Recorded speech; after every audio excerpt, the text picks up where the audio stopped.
Hi guys, இப்போல்லாம் evening ஆனாலே செம்ம மழை பெய்யுது. ஸோ இந்த கிளைமேட்டில் டின்னருக்கு சுட சுட பெப்பர் சிக்கன் சாப்பிட்டா எப்படி இருக்கும்?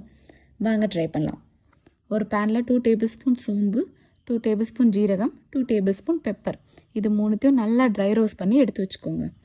அண்ட் தென் அதே பேனில் 3 டேபிள் ஸ்பூன் ஜிஞ்சலி ஆயில், நான் ஜிஞ்சலி ஆயில் யூஸ் பண்ணியிருக்கேன். உங்கள்கிட்ட என்ன ஆயில் இருக்கோ நீங்கள் அதை யூஸ் பண்ணிக்கலாம். அதில் ஆனியன், கறி லீவ்ஸ் போட்டு நல்லா வதக்குங்க. அது நல்லா வதங்கினதும் 2 table spoon ginger garlic paste போட்டுக்கோங்க. ஜிஞ்சர் கார்லிக் பேஸ்ட் வதங்கிறதுக்கு கொஞ்சம் லேட் ஆகும், பச்சை வாசனை பொறுத்து. அதுக்குள்ளே நம்ம ஆல்ரெடி வறுத்து வச்சுருந்ததை அரைச்சிக்கலாம். நான் 1 kg சிக்கன் யூஸ் பண்ணியிருக்கேன். அதில் 1/2 tablespoon turmeric powder, 2 table spoon garam masala, தேவையான அளவு சால்ட் போட்டு நல்லா வதக்குங்க. அது ஒரு 10 மினிட்ஸ் லோ ஃப்ளேமில் வச்சுட்டு நல்லா கொதிக்க விடுங்க.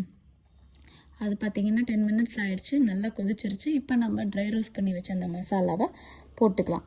இப்போ போட்டுட்டு அதை நல்லா 5 மினிட்ஸ் லோ ஃப்ளேம்லேயே கொதிக்க விடுங்க. இப்போ ஓப்பன் பண்ணி பார்த்தீங்கன்னா நல்லா எண்ணெய் பிரிஞ்சு சிக்கன் சூப்பராக இருக்குது. இப்போ நம்ம நறுக்கி வச்ச கொரியாண்டர் லீவ்ஸ் எல்லாம் போட்டுக்கலாம். ஸ்டவ் ஆஃப் பண்ணிவிட்டு சுட சுட இது சப்பாத்திக்கோ இட்லிக்கோ தோசைக்கோ வச்சு சாப்பிட்டிங்கன்னா செம்மையாக இருக்கும். இந்த பெப்பர் சிக்கனை நீங்களும் வீட்டில் ட்ரை பண்ணி பாருங்கள். நெக்ஸ்ட் ரெசிபியில் பார்க்கலாம். பாய்.